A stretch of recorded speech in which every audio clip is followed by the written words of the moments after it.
Добро вечер на сите веќе, после овој долг ден во Тирана, почитувани представници на медиумите. Најпрво им сакам да ви се заблагодарам што сте присутни тука во Тирана денес и ја известувавте јавноста за се она што беше тема на разговор на денешниот самит на лидери од Западен Балкан и Европска Унија во рамки на Берлинскиот процес. Како што кажав и утрово, драго ми е што по самитот организиран во 2020 година од страна на Северна Македонија, кој за жал не можеше да се направи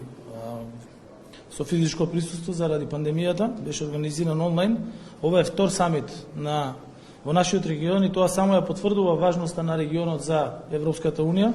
особено во денешниот геополитички контекст, што можевте да го видите од сите изјави кои што денес беа кажани. Денес тука беа присутни канцеларот на Германија, господинот Шолц, председателката на Европската комисија, Урсула фон дер Лејен, председателот на Европскиот совет, Шарл Мишел, како и голем број на премиери на земји членки на Европската Унија и наши големи пријатели. Навистина е важно што денес земјите од Западен Балкан седнавме заедно со земјите членки на Европската Унија на иста маса да разговараме за теми кои што се од заеднички интерес. И тоа ја демонстрира недвосмислената поддршка на Унијата за регионот на Западен Балкан. Денес имавме продуктивен ден, така како што очекував, со две работни сесии на кои разговаравме пред се за интеграцијата на регионот во единствениот пазар на Европската Унија, како една од клучните придобивки која ќе обезбеди брз економски раст и развој, подобри можности за граѓаните и деловната заедница, подобар животен стандард, нови инвестиции, подобри плати и, се разбира, подобра инфраструктура. Разговаравме и за напорите за обезбедување на енергетска и дигитална транзиција во контекст на моменталната геополитичка состојба и економско-енергетската криза во која живееме. Северна Македонија е посветена на имплементацијата на зелената агенда и ние сме и предводници во оваа смисла со оглед на фактот дека кризата ја препознавме како можност и енергетската транзиција кај нас е веќе реалност. За 20 месеци имаме скоро половина гигават, односно 500 мегавати инсталиран капацитет на обновливи извори на енергија. Това беше потврдено и на состанокот кој што го имав утрово со председателката на Европската банка за обнова и развој, кои што се исто така вклучени во нашата енергетска транзиција како мултилатерална финансиска институција и веќе разговараме Северна Македонија да биде еден од позитивните примери на следниот состанок на КОП кој што се одржува во текот на месец декември, на кој што би настапиле заедно со Европската банка за обнова и развој. Исто така имав утрово состанок и со господинот Вархеј, на кој што покрај тоа што разговаравме за текот на скрининг процесот, бидејќи тој е комесар за проширување, меѓутоа во неговото портфолио има и влегува и заедничкиот европски пазар во делот на инфраструктурното поврзување. Конкретно разговаравме во однос на дигиталното поврзување, како и на воведување на механизми и алатки кои што ќе го овозможат тоа за земјите од Западен Балкан во однос на размената на податоци и побрзо интегрирање со системи според европските директиви за интегрирање во заедничкиот европски пазар. Минатата година на претходниот самит потпишавме 3 договори кои внесува нова енергија во регионот. Еден од нив беше и договорот за меѓусебно признавање на професионалните квалификации за докторите, стоматолозите и архитектите. Оваа година потпишавме уште еден, со кој ги вклучивме и останатите 4 регулирани професии според директивите на Европската Унија, медицинските сестри, ветеринарните хирурзи, акушерките и фармацевтите. И ова е навистина голема придобивка за граѓаните на регионот, особено за овие експерти, со оглед на тоа дека ќе обезбеди и поквалитетен пазар на труд и крајно повисоко и поквалитетно образование во однос на овие професии, со оглед на тоа дека веќе ќе можат да функционираат на заедничкиот пазар на сите земји на Западен Балкан. Според досегашната пракса и овој самит ќе биде проследен и ќе бидат испорачани заклучоци, а дел од истите е усвојување на регионалната заедничка изјава за спречување на загадување од пластика, заедничката декларација за единствениот европски платен простор, заедничката декларација за иницијативата за Wi-Fi за Западен Балкан по примерот на иницијативата во Европската Унија, заедничката декларација за основање на обсерваторија за конвергенција на Западен Балкан, која што се однесува на спроведување на системи со кои што ќе може да се следи развојот на економскиот напредок на земјите од Западен Балкан во однос на клучни показатели споредено со економскиот развој на земјите членки на Европската Унија, а со цел приближување на економскиот стандард на земјите од Западен Балкан со оној кој што го имаат земјите од Европската Унија, секако последено со конкретни активности кои што се дел од планот кој се заснова на 4 основи представен од претседателката на Европската комисија Урсула фон дер Лејен и исто така заедничка декларација за олеснување на трговијата и транспортот, кои што се сметаат за еден од клучните елементи за зголемување на економската активност, за олеснување на нецаринските бариери, за забрзување на транспортот и се разбира за зголемување на трговијата помеѓу земјите од регионот. Регионалната соработка преку платформи како што е Берлинскиот процес е клучна за да се оствари целиот потенцијал кој што го поседува нашиот регион. Тука го зборувам и за мобилноста и за признавањето на квалификациите, зборувам и за заедничкиот регионален пазар, чии што представници, односно и представникот на ЦЕФТА, и на РСИС, и на РИКО, и сите беа присутни на самиот состанок, во што можете да се уверите, како и представници на Светската банка, на Европската банка, на ОЕЦД. Ги поздравивме и имплементациите на активностите кои што претходно беа договорени и подпишани, например бесплатниот роаминг за земјите од Западен Балкан, меѓутоа и драматичното намалување на трошоците со Европската Унија, кој што договор беше подпишан на претходниот состанок, и тоа помеѓу земјите од Западен Балкан, Европската комисија и 38 оператори кои што оперираат, телекомуникацијски оператори кои што оперираат на овој простор и секако дека представува навистина големо олеснување за граѓаните. Тоа е конкретна и тоа се конкретни придобивки од ваква регионална соработка. Берлинскиот процес ќе продолжи да го подигнува и нивото на политичката соработка, за нас представувајќи многу значаен елемент на патот кон евроинтеграциите и пристапниот процес. Во рамките на овогодинешниот Берлински процес беа организирани и други состаноци, кои што беа наменети за младите во организација на РИКО, потоа состаноци на министри за надворешни работи и на други сектори, преку кои што се зголемува соработката, се зголемува комуникацијата, се зголемува размената на студенти, на граѓани, а секогаш таа размена влие на зголемување на довербата и се разбира на намалување на конфликтите и зголемување на соработката помеѓу земјите. Исто така денес во Тирана беа отворени и просториите на подружницата на Колежот на Европа,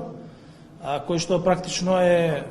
подружница која што ќе биде во Тирана, меѓутоа е наменета за сите земји од Западен Балкан и стипендиите кои што ќе бидат обезбедувани од страна на Европската Унија ќе важат и за студентите од нашата држава, како и за сите други земји од просторот на Западен Балкан. Во однос на останатите активности денес остварив и повеќе важни билатерални средби.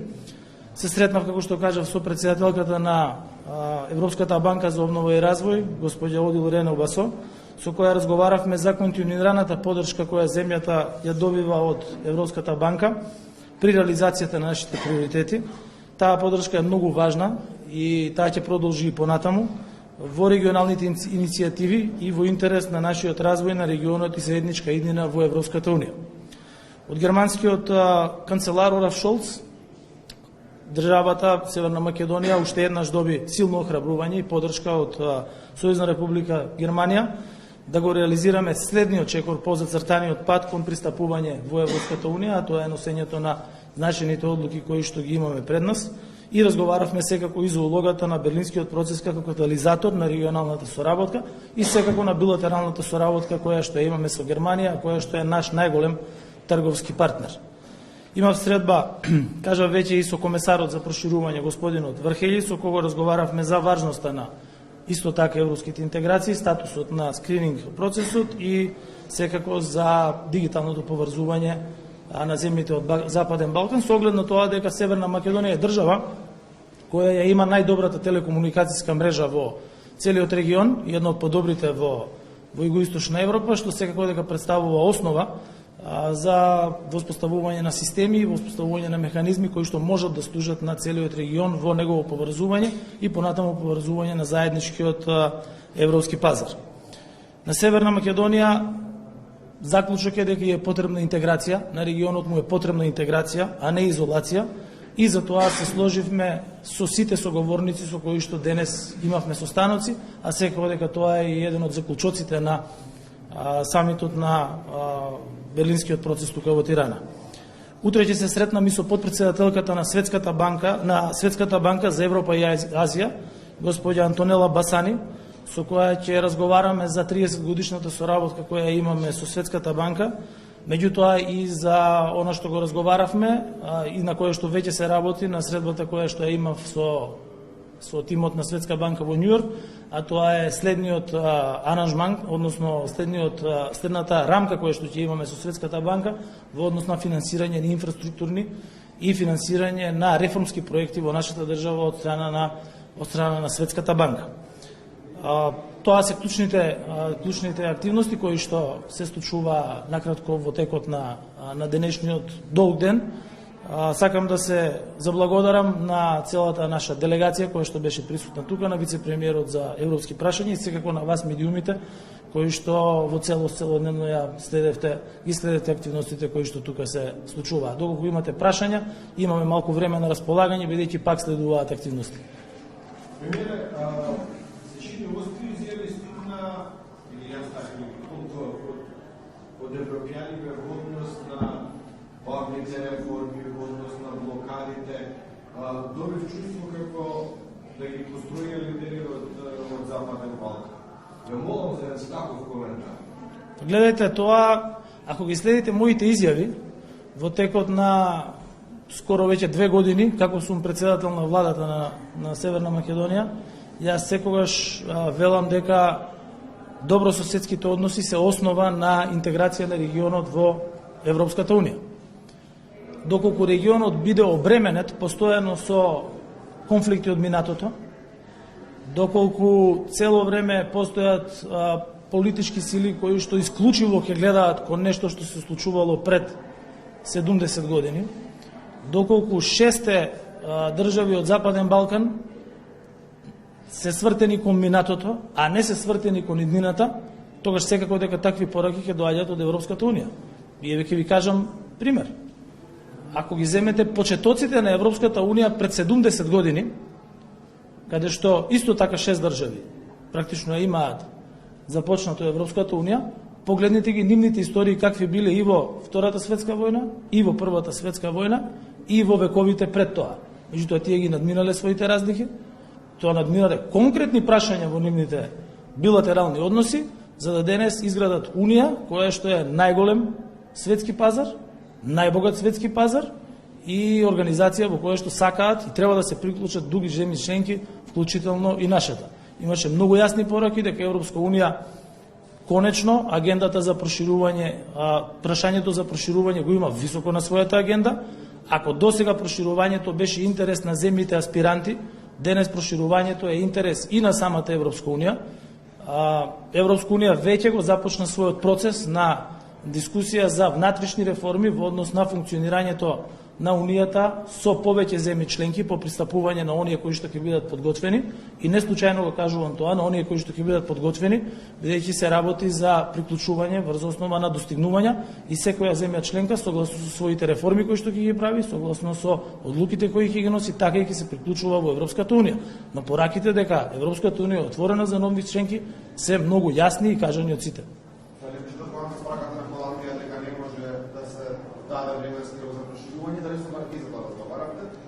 Како не ве разбрав? Дали беше разговарано за ставот на Холандија, дека не може да има временски рок кога треба да се прошири Унијата, дали се разговарате и како беше ставот на Марк Руте за ставот се дискутира? Гледате, прво премиерот на Холандија Марк Руте е голем пријател на нашата држава и Холандија и неговите ставови се секогаш јасни. Ние кога зборуваме за проширувањето, многу јасна беше и изјавата претходно во Блед и подосна на председателот на Европскиот совет и на другите лидери, дека тие сакаат да ја подготват Европската Унија за проширување до 2030 година. Што значи дека реформите треба да се одвиваат во земји членки, во самата Унија, за да може да функционира во однос на важни прашања за нивното интерно оперирање, со повеќе земји членки, меѓутоа останува фактот дека оние земји кои што ќе бидат подготвени, тие ќе влезат побрзо, оние кои што нема да бидат подготвени, тие ќе влезат подоцна. Така да не постои рок за сите земји одеднаш, туку тие кои што ќе бидат први подготвени да влезат во Европската унија, тие ќе влезат. Тие кои што нема да бидат подготвени, тие нема да влезат. Ние имаме најкарактеристичен пример на нашата држава. Ние го започнавме нашиот кандидатски статус заедно со Хрватска. Хрватска, ако се сеќавате, беше дел од Западен Балкан. Денес Хрватска е земја членка на Европската унија со воведено евро, дел од Шенген. Ние не сме затоа зашто ние не носевме одлуки. Ние имавме период од цела една деценија кога естаблишментот во нашата држава сметаше дека не треба да се носат одлуки за пристапување кон Европската унија и резултатот го гледаме. Хрватска е членка на Европска унија, ние не сме членка на Европска унија. Така ќе биде и во иднина. Оние кои што ќе ги носат одлуките, оние кои што ќе ги прават реформите, први ќе влезат во Европската унија. Оние кои што нема да носат одлуки и кои што нема да прават реформи, тоа ќе го сторат кога ќе се охрабрат и кога ќе имаат капацитетност да тоа го направат. А што точно како поддршка и да најавија дека ќе дават? Доколку ги погледнете декларациите кои што беа овде донесени, а кои што сметам дека ќе бидат и јавно достапни, се работи за декларации кои се однесуваат во олеснувањето на транспортот, се работи за декларации кои што се однесуваат во вклучувањето на единствениот систем на плаќања, во делот на инфраструктурата за спроведување на зелениот договор. Во една од декларациите веќе има согласност од Германија преку KfW банката за нови инвестиции во вредност од до милиарда евра, кои што се однесуваат на големи инфраструктурни проекти во делот на енергетиката, потоа заеднички искористување нормално на фондот за Западна Европа, кој се однесува на исто така инфраструктурни проекти, со Европската банка, која што е дел од системот на Европа за финансирање. Разговаравме на коридорот 8 железничкото поврзување со Албанија, кое што во моментов го немаме, што ќе ни овозможи излез на пристаништето во Драч и на низа други инфраструктурни проекти. Тоа е конкретна соработка и конкретна помош со Европската унија, олеснување на транспортот, што многу ќе значи за забрзување на трговијата во земјите од Западен Балкан, потоа воведувањето во системот на плаќања, за кој што веќе ќе треба да почне да се разговара преку RCC во однос на оние земји и оние компании кои што соработуваат со компании од земји членки на Европската унија да можат да бидат вклучени во систем во кој што побрзо ќе одат и поедноставно плаќањата со помали трошоци и се тоа придобивка кои што нашите компании ќе ги имаат во иднина. Тоа се активности кои што ќе следат и за кои што знам дека ќе има резултати, бидејќи она што до сега го правевме во изминатите 2 години додека јас сум, скоро 2 години додека јас сум присутен на овие самити, имаме реализација на конкретни активности. Ви благодарам на сите, ви благодарам на вистина на издржливоста да бидете тука цел ден.